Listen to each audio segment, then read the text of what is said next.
I want to start with something small. A few years ago, I was at my desk. It was late at night, the kind of quiet where you can hear yourself think, which is exactly the problem. I found a question start to take root in my mind. It wasn't dramatic, it wasn't a crisis. It was just a small question about my life, about whether I was heading in the direction I actually wanted to go, and about the choices I had made and whether it made me happy. And I shut my laptop. I put on a show, and I made myself a drink I didn't need. I didn't think about that question again for a long time. Months, actually. And in those times, I was actually busy. Truly, genuinely busy. And I told myself that was why. That I'd get to it when things slowed down. Things never slow down, of course. They never do. Because slowing down is not something that happens. It's something that you have to choose. And choosing it means sitting with exactly the kind of stillness that I was so efficiently trying to escape. I'm not telling you this story because it's unusual. I'm telling you because I'm sure most of us are familiar with that exact kind of maneuver. Not the specific question, I'm sure yours is different than mine, but that specific pivot. That sudden, urgent need to be anywhere but inside your own head. What I want to talk about today is that pivot. What it is, why we do it, what it costs us, and what becomes possible when we stop. Not because examining yourself is easy or comfortable. It isn't.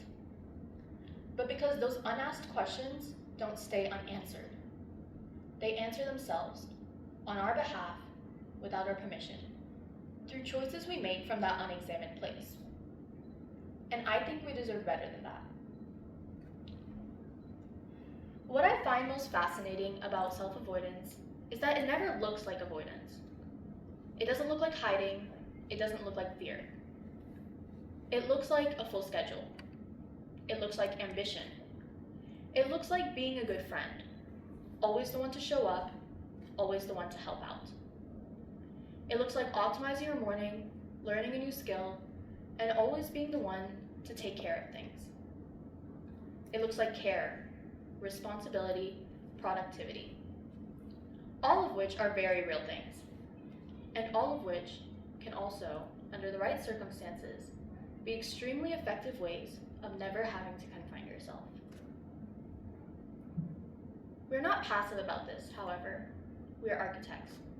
We design lives, often meaningful, often genuinely impressive lives, that never leave quite enough space for those unanswered questions to catch up to us. And we do it so often, so effectively, that we almost never seem to notice it. Think about the last time that you had a free hour to yourself. No task, no obligation, no reason to check your phone. What happened to you within those first few minutes? For most, there's a low hum of discomfort. A sudden, tangible need to do something, anything but be inside your own head. To do something social, or productive, or distracting. Not because anything is wrong, but because stillness creates space, and space invites the kind of questions that we had so efficiently avoided. And so, we fill it. Instinctively, immediately, we fill it. Now, I want to be careful. I'm not making an argument against rest, or productivity, or being social. All of those are very real things. Life is genuinely demanding.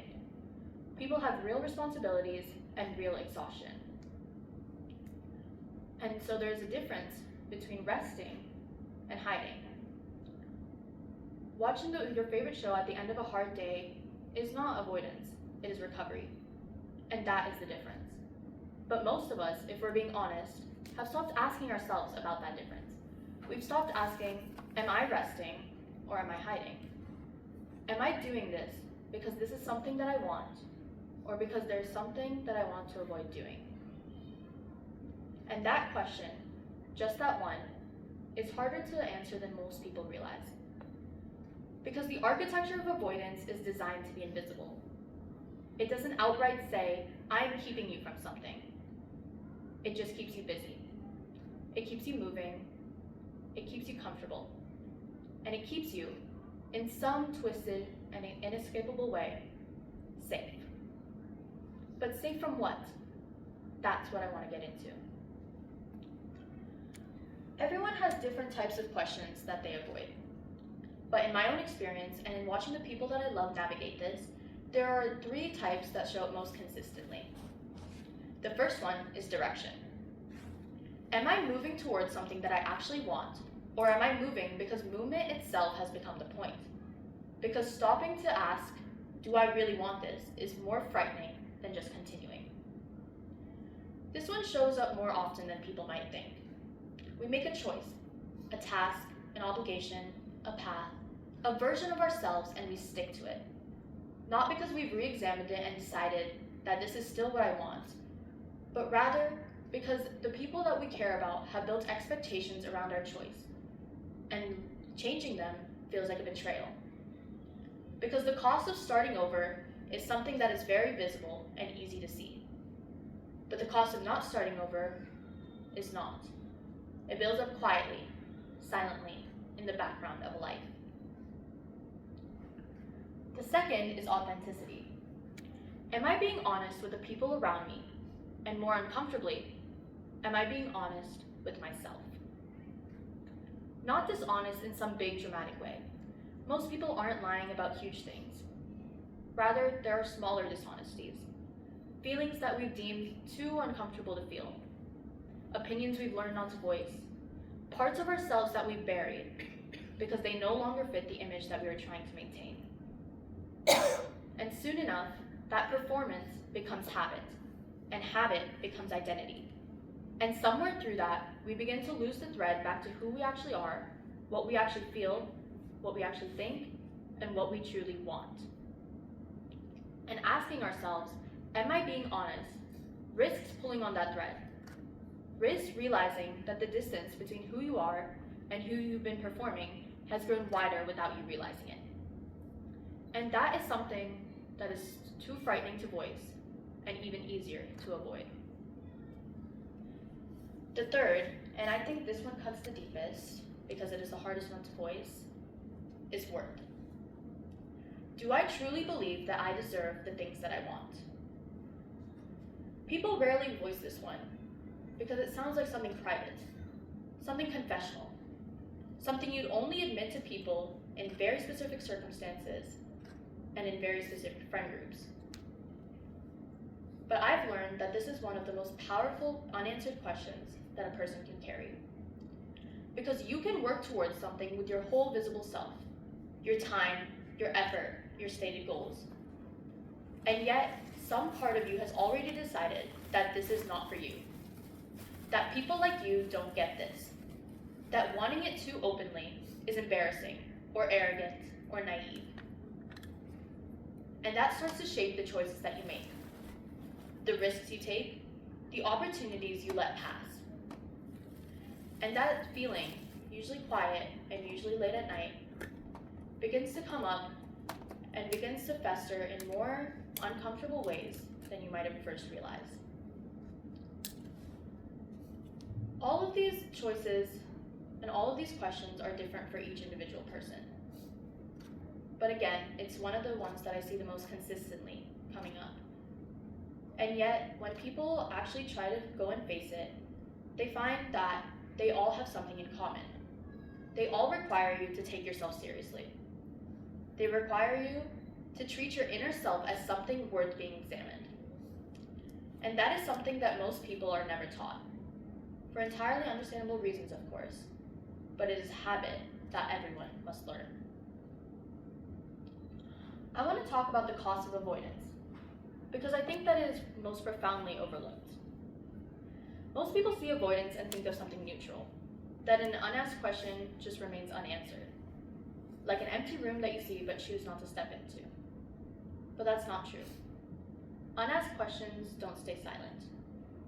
Unanswered ones don't sit quietly. They move underground, and from underground, they do work. They show up as a general restlessness you can't quite name, a ceiling you keep bumping against in your own ambitions, a quiet, persistent voice telling you that you shouldn't try too openly, reach too high, or want too much. And again, that starts to shape everything that you do. you start to repeat patterns without being able to understand why, in the way that you shrink in certain rooms or expand in ways that later embarrass you. And that is one of the most powerful things that shape our lives in a negative way, and one of the most powerful things that start within us to actually confront. But what I think is most often overlooked, and yet the most important thing about self-avoidance, is that it is not only personal. People who are unable to ask hard questions of themselves tend to ask hard things of the people around them. Unexamined anxiety becomes pressure on a partner who can't understand why nothing they do is ever quite enough. Unexamined insecurity becomes control, small at first, then less small. Unexamined grief becomes something that everyone in the room can feel, but no one can quite name, because you haven't named it yourself. People tend to think of self-examination as a private, individual practice, something that you do on your own time, if you're that kind of person, in the space you've carved out for it. But its absence has consequences that extend far beyond the individual. Unasked questions don't stay within us, they leak. They shape the foundation of every relationship we have, the culture of our families, and the tone of every single room that we walk into. And that is an important thing, because that is the point of this entire talk.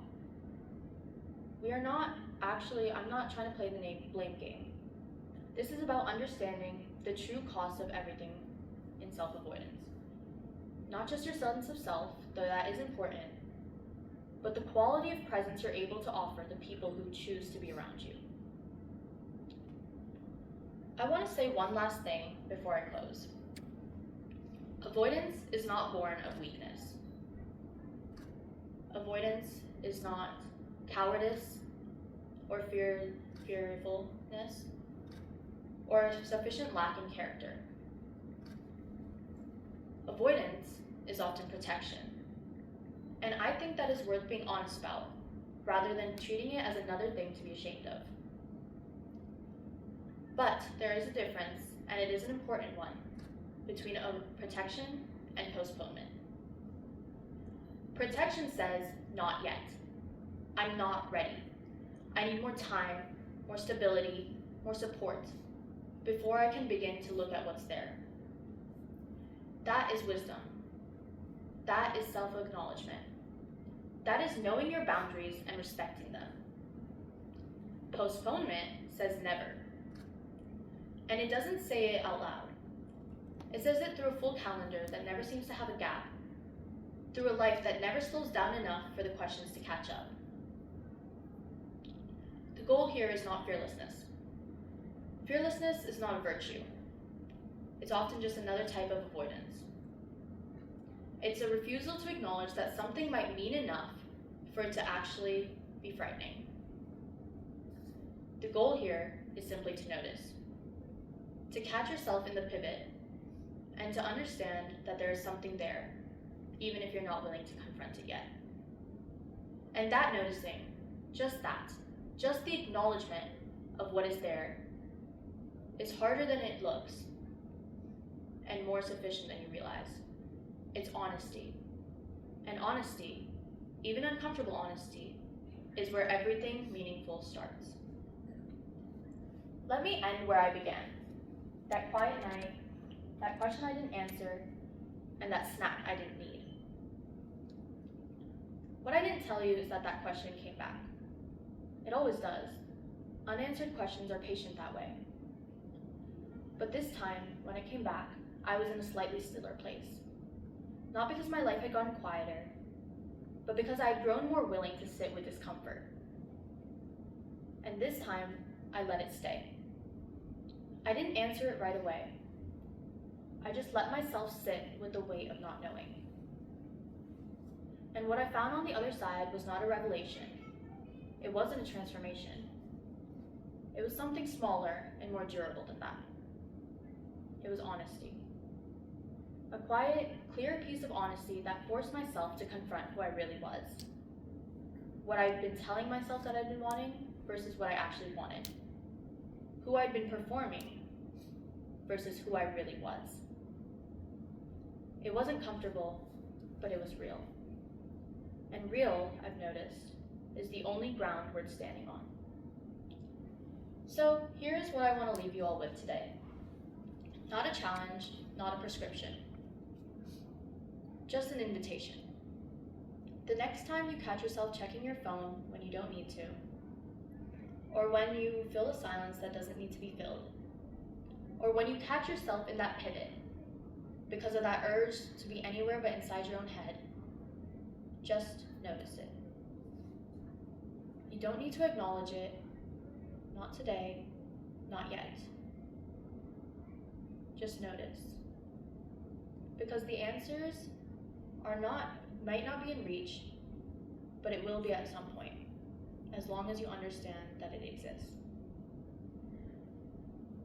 Because the most important conversations that we'll ever have in life are the ones that we have with ourselves. And most of us, myself included, have been finding very creative ways to avoid that for a very,